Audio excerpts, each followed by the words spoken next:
नमस्कार मित्रों, और इस वीडियो में आपका बहुत बहुत स्वागत करता हूं। और मैं इस वीडियो में बात करूंगा जो दुनिया का सबसे भयंकर सांप है, सबसे खतरनाक सांप है। वैसे आपने बहुत से सांपों का नाम सुना होगा, बहुत सांप देखे भी होंगे, लेकिन जो नागराज होता है, जो नागराज यानी नागों का राजा, जिस तरीके जंगल का राजा शेर होता है, तो शेर का बार भी बहुत भयंकर होता है। तो इस तरीके से जो नागराज, जिसे किंग कोबरा कहते हैं, इसका भी बार बहुत भयंकर होता है। तो दोस्तों, इसको नागराज क्यों कहते हैं और ये दुनिया का सबसे भयंकर सांप क्यों है, ये समझिए आप इस चीज़ को।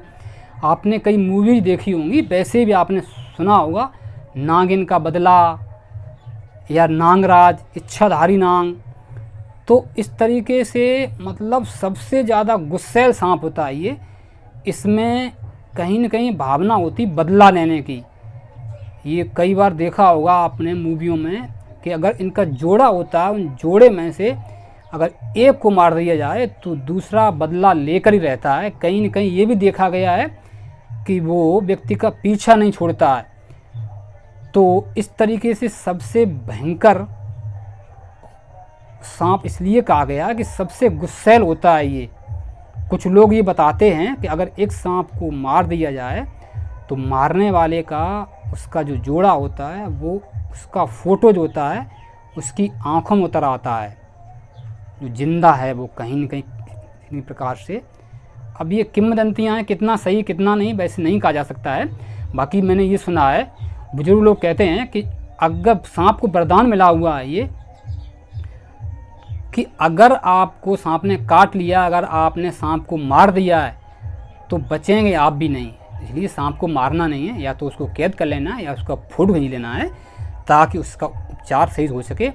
अब प्राथमिक उपचार की बात करते हैं। अगर आपको दुनिया का सबसे भयंकर सांप जो किंग कोबरा है काट लेता है, अगर वैसे कोबरा और किंग कोबरा में इतना अंतर होता है, नाग जो होता है जो कोबरा कहते हैं और किंग कोबरा होता है नागराज।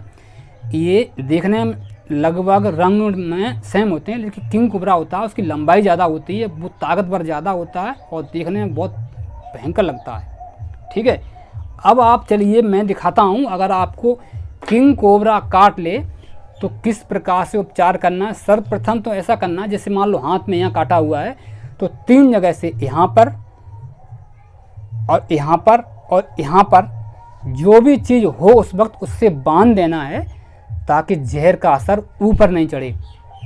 दूसरी बात यह है, ब्लड का सर्कुलेशन कुछ धीमी गति से हो, इसके लिए पेशेंट को थोड़े हाथ और पैर फैला के ज़मीन पे इस तरीके से लिटा देना चाहिए। इस तरीके से चित लिटा दोगे हाथ और पैर फैला के, तो उसका ब्लड का जो सर्कुलेशन है थोड़ा धीमा हो जाएगा। तो जो किंग कोबरा होता है इसमें ब्रेन टॉक्सिन्स पाया जाता है। जैसे ये कि अपना जहर व्यक्ति के शरीर में इंजेक्ट करता है, उसके 2 दांत होते हैं इस तरीके से, तो जैसे ही काटता है तो वो दांत फ्रेंजनुमा होते हैं, जहर की थैली यहाँ होती है, काटते ही पलटा मारता है इस तरीके से, तो उसका जहर जो है बॉडी में इंजेक्ट हो जाता है। सांप के जो पॉइजन की थैली होती है यहाँ पे, उसमें एक बार में जहर 0.5 मिलीग्राम तक, यानी आधा मिलीग्राम तक ही रह सकता है, उससे ज़्यादा रहने की क्षमता नहीं होती है। लेकिन दोस्तों जहर तो जहर ही है, आधा मिलीग्राम तक इंसान को मौत की नींद सुला सकता है अगर उसका अस्पताल पहुंचने से पहले आपने प्राथमिक उपचार नहीं किया तो।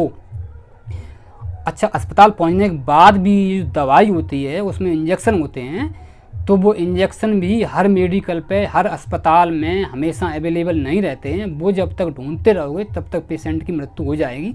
तो इसलिए घर पे जो उपचार कर देंगे प्राथमिक उपचार, तो कहीं न कहीं बहुत काफ़ी हद तक उसका असर कम हो जाएगा जब तक आप वहाँ तक लेके पहुँचोगे। अगर आप जान लेते हो इसको कोबरा ने काटा है या किंग कोबरा ने काटा है तो अच्छी बात है। अगर आप नहीं जान लेते हो तो उसकी पहचान ये होती है जहरीले सांप काटने की, कि यहाँ पर जहाँ सांप ने काटा होगा वहाँ पे नीला या काले निशान से होगा, हल्की सूजन होगी और 2 दांतों के निशान होंगे, कुछ ब्लड भी बह रहा होगा। दूसरा, उसके नाक से गरम गरम हवा बह रही होगी, निकल रही होगी, गर्म सांसें आ रही होंगी।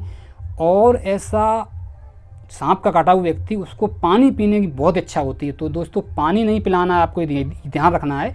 दूसरी चीज़, उसको ये भी ध्यान रखना है कि उसको नींद आती है, सुस्ती आने लगती है, वो गिरने जैसा होता है, तो उसको आपको जगाते रहना है। अगर व्यक्ति को नींद आ गई या आपने पानी दे दिया, फिर दुनिया में कोई ऐसा व्यक्ति नहीं जो उसको बचा पाए। तो मेरा कहने का मतलब है, आपको जो बता रहा हूँ बड़े ध्यान से समझिए, सीखिए। ये मेरे पास सिरिंज है, ये देखिए सिरिंज का अगला हिस्सा मैंने ये जो है, सॉरी ये सिरिंज है, इस सिरिंज में जहाँ निडल लगाते हैं वहाँ अगला हिस्सा काट दिया है। तो जहाँ पर सांप ने काटा है यहाँ पर इसको इस तरीके से लगाएंगे उस बिल्कुल वहीं पे, और इस तरीके इसको खींचेंगे ऊपर, तो जो रेड ब्लड होता है वही ब्लड थोड़ा डार्क कलर का निकलेगा या नीला या काला निकलेगा, क्योंकि उसमें जहर है इसलिए। तो वो इससे खींचते रहेंगे जब तक आता रहे। उसके बाद यही सिरिंज को यहाँ आगे से काट लिया मैंने, इस तरीके से काट लेंगे। अब काटने के बाद भी 2-4 बार खींचने का प्रयास करेंगे इस तरीके से दोनों घावों में से। तो जितना ज़्यादा ब्लड खींच लोगे आप, जितना ज़्यादा जहर खींच लोगे, उतना ही पेशेंट के बचने की संभावना ज़्यादा रहती है, क्योंकि इसका टॉक्सिन्स जो होता है, इसका जहर होता है, वो ब्रेन टॉक्सिन होता है, सीधा तंत्रिका तंत्र पर और हार्ट पे असर करता है। इसके साथ में कुछ दवाएं होती हैं जो नाजा 20 होती है, एक होम्योपैथिक, और नियोगैस्ट्रीमाइन एक दवाई और होती है। लेकिन ये दवाएं भी आपको जानकारी के बगैर नहीं देनी है, क्योंकि नाजा 200 जो होती है 10-10 मिनट में 3 बार दी जाती है। लेकिन वो भी दोस्तों बिना जानकारी के कदम नहीं उठाना है आपको। अगर आपको जानकारी रखते हैं, अगर किसी होम्योपैथिक से जानकारी आप पहले से, जैसे आप शौकीन हैं इस तरीके की जानकारी रखने के, जिस तरीके से मुझे आयुर्वेद में इंटरेस्ट है, वीडियो इस तरीके बनाना, कई व्हाट्सएप ग्रुप भी चलाता हूँ, उसमें फ्री जानकारी देता हूँ लोगों को। तो इस तरह के इंटरेस्ट रखते हो, आपने वीडियो पहले ही देख लिया है, तो इस तरीके की दवाएं आप, बहुत सस्ती दवाइयाँ हैं, अपने घर पर रख सकते हो आप, तो इमरजेंसी में किसी के भी काम आ सकती हैं। तो दोस्तों इस तरीके से आप एक पेशेंट की जान बचा सकते हैं। अच्छा समाज सेवा कार्य है तो ये कर सकते हैं। तो दोस्तों मेरे द्वारा बताई गई जानकारी आपको कैसी लगी, आप वीडियो में कमेंट सेक्शन में कमेंट करके हमें ज़रूर बताइएगा, और वीडियो को लाइक करें जिससे मुझे मोटिवेशन मिलता है, और हमारे चैनल को सब्सक्राइब करें अगर आपको वीडियो पसंद आई तो ऐसी वीडियो पाने के लिए, और बेल आइकन को प्रेस कर दें, और वीडियो को शेयर ज़रूर करें मित्रों, ताकि और लोगों को भी इस तरह की जानकारी मिलती रहे। इस वीडियो में इतना ही, मिलते हैं अगली वीडियो में। Thank you for